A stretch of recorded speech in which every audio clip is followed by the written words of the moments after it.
विष्णु रूपाय व्यास रूपाय विष्णुवे नमो वै ब्रह्मदीये वासिष्ठाय नमो नमः। गुरु ब्रह्मा गुरु विष्णु गुरुदेवो महेश्वरः गुरु साक्षात् परब्रह्म तस्मै श्री गुरवे नमः। आपदामतहस्तारं दातारं सर्वसंपदं लोकाभिरामं श्रीरामं भूयो भूयो नमाम्यहं। अंदरिकी तेलुगु संवत्सरादि శుభాకాంక్షలు। జనవరి 1 అనేటువంటిది తేదీ మాత్రమే మారుతుంది, కానీ ప్రకృతిలో వచ్చేటువంటి అనేక మార్పులతో పాటు అనేక సద్భావనలు సత్సంకల్పాలతో కూడినటువంటి చైత్ర మాసంలో మొదటి రోజైనటువంటి ఉగాది మన అందరికీ కూడా లభించడం అనేటువంటిది ఒక గొప్ప వరం అని చెప్పుకోవాలి। దీన్ని మధుమాసం అని కూడా అంటారు। వైశాఖ మాసాన్ని మాధవ మాసం అని కూడా పిలుస్తారు। ఈ విధంగా అద్భుతమైనటువంటి పండుగ, ఆధ్యాత్మికమైనటువంటి పండుగ, అద్భుత విశేషాలు ఉండేటువంటి పండుగ। సో ఇలాంటి పండుగను మనము జరుపుకుంటున్నాము అంటే భగవంతుని యొక్క కృప మనకు ఎల్లప్పుడూ ఉందని అర్థం। ఒకసారి ఈ పండుగ యొక్క ప్రాశస్యాన్ని మనం తెలుసుకుంటే, వేదాలను అపహరించినటువంటి సోమకాసుని వధించి మత్స్యావతార రూపి అయినటువంటి విష్ణువు వేదాలను బ్రహ్మకు అప్పగించిన శుభ తరుణంలో ఉగాది ఆచరణలోకి వచ్చిందని పురాణాలు చెబుతున్నాయి। ఎవరి నుంచి విశ్వమంతటికి సంపద వస్తుందో దాన్ని విశ్వవసు అంటారు।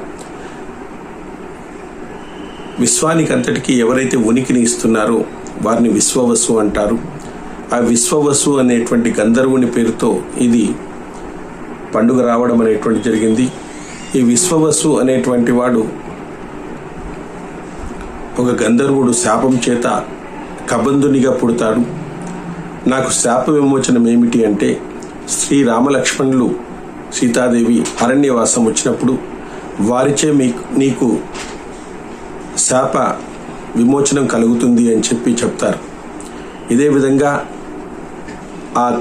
ఆ విశ్వవసు అనేటువంటి గంధర్వుడు ప్రజల మధ్య, భార్యాభర్తల మధ్య,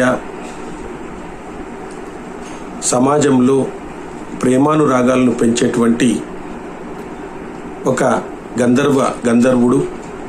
సో అలాంటి ప్రేమాభిమానాలు ఉండి వైషమ్యాలు తగ్గి క్రోధీనామ సంవత్సరంలో వచ్చినటువంటి అనేక మనస్పర్ధలు, కోపతాపాలు, పంతాలు, పట్టింపులన్నీ వెళ్ళి అందరూ ఆనందంగా ఐక్యతతో జీవించినప్పుడే మన హిందూ సమాజం అనేటువంటిది బలపడుతుంది। మరి కబంధుడిని ఆ విధంగా సంహరించి శాప విముక్తి కలిగించినటువంటి శ్రీరాముడు, మనము శ్రీరాముణ్ణి స్మరిస్తే కలియుగం యొక్క కబంధ హస్తాల నుంచి మనము విడిపించుకోగలుగుతాము అని చెప్పేసి ఈ ఉగాది మనకు చక్కని సందేశాన్ని ఇస్తుంది। కలియుగం 4,32,000 సంవత్సరాలు, అందులో ప్రథమ భాగం 1,80,000 సంవత్సరాలు। ఇది 5,120 సంవత్సరము విశ్వవసునామ సంవత్సరం। మనకున్న తెలుగు సంవత్సరాది 60 సంవత్సరాల్లో ఇది 39వ సంవత్సరం।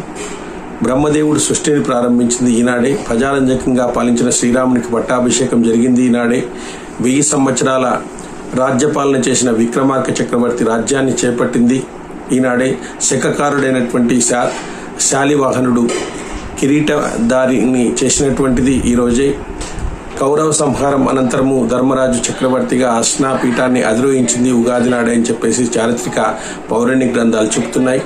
వసంతకాలాన్ని శరత్ ఋతువు, యమదమష్టికలు అంటే వసంతకాలాన్ని, తర్వాత శరత్ ఋతువును యమదమష్టికలు అని పిలుస్తారు। ఈ కాలంలో యముడు కోరలు చాచి ఉంటాడు। అనేక వ్యాధుల రూపంలో, విపరీతమైనటువంటి ఎండ ఉత్పాతాల రూపంలో మరణాలు ఎక్కువగా సంభవిస్తుంటాయి। అందువల్లనే ఈ మాసంలో భగవత్ ఆరాధన అత్యధికంగా చేసుకోవాలి। కాలాన్ని గడించడంలో 2 పద్ధతులు ఉన్నాయి, ఒకటి చంద్రమానము, 2 సౌరమానము। సో మన తెలుగు రాష్ట్రాలన్నీ కూడా చంద్రమానం ద్వారా మనము కర్ణాటక, మహారాష్ట్ర ప్రజలు చంద్రమానాన్ని లెక్కించి మనం జరుపుకుంటాము। ఆకాశంలో చంద్రకళలను చూసి స్థితులను గుర్తించవచ్చు। నక్షత్రాలను బట్టి మాసాలను తెలుసుకోవచ్చు. ఈ తారల గమనాన్ని బట్టి ఉగాది వచ్చింది. ఉగాది అంటే నక్షత్ర నడక అని అర్థం. నక్షత్ర గమనం, ఉగం అంటే నక్షత్ర గమనం అని అర్థం. ఉగాది అంటే నక్షత్ర గమనాన్ని లెక్కించడం మొదలుపెట్టిన రోజు అని అర్థం. అని చైత్ర మాసం శుద్ధ పాడ్యమి ఉగాది లేదా సంవత్సరాది లేదా యుగాది అని కూడా పిలుస్తారు. మనకు కృతయుగం ప్రారంభమైన రోజు కూడా ఈ రోజే. సూర్యుడు చైత్ర శుద్ధ పాడ్యమి నాడు భూమధ్య రేఖపై ఉదయించడం వల్ల ఆనాడే ఉగాది అని మన శాస్త్రకారులు ప్రతిపాదించినారు. మనకు ప్రత్యక్షంగా కనిపించే దైవం ఆదిత్యుడు, భగవానుడు కాలస్వరూపుడు. కాబట్టి మనం కాలస్వరూపాన్ని అవగాహన చేసుకుంటే దీర్ఘాయుష్మంతులమవుతాం. ఉగాది రోజు 10 పనులను తప్పకుండా చేయాలంటుంది.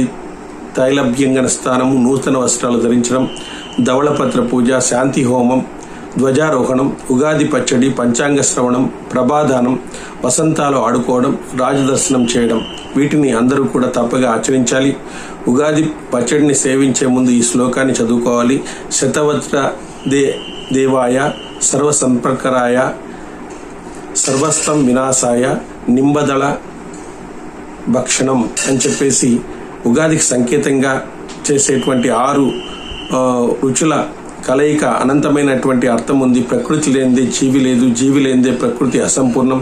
ఇక ఈ రెండింటికి గల అవినాభావ సంబంధాన్ని గుర్తు చేసుకునేటువంటి పండుగ ప్రకృతి అందించేటువంటి తీపి, పులుపు, ఉప్పు, కారము,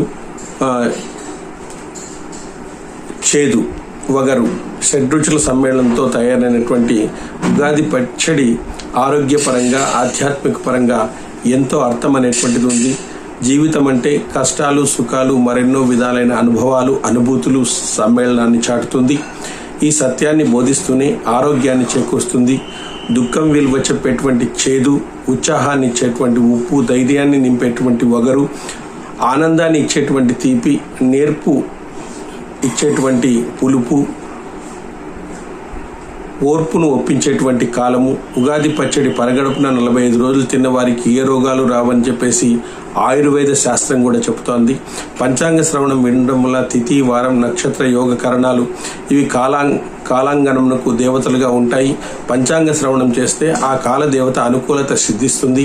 అశుభ శుభ ఫలితాలను బట్టి మనం ప్రణాళికలు వేసుకొని అశుభ ఫలితాలను తగ్గించుకోవడానికి మనకు అవకాశం ఉంటుంది. కాబట్టి పంచాంగ శ్రవణం అందరూ కూడా వినాలి. ఎవరైతే భగవంతుని స్మరిస్తూ ఉంటారో, ఎవరైతే 10 మంది శ్రేయస్సును కలిగిస్తూ 10 మందికి శ్రేయస్సు కలగాలని కోరుతారో వాళ్ళకి కాలం అనుకూలిస్తుంది అని చెప్పేసి భగవానుడు చెప్పి ఉన్నాడు. సర్వ జీవకోటికి నీరే ఆధారం కాబట్టి తీవ్రమైన ఎండల వల్ల మూగ జీవాలు దాహాన్ని తీర్చుకోలేవు. అందువల్ల ప్రతి ఒక్కరూ కూడా ప్రభాదానం చేయాలి. అంటే సపోజ్ పక్షులకు, క్రిమికీటకాలకు అట్లీస్ట్ నీటిని అందించాలి. ఇంకా బాగా ఉండేటువంటి వాళ్ళు చలివేంద్రాల ద్వారా ప్రజలకు కూడా నీటిని అందించాలి.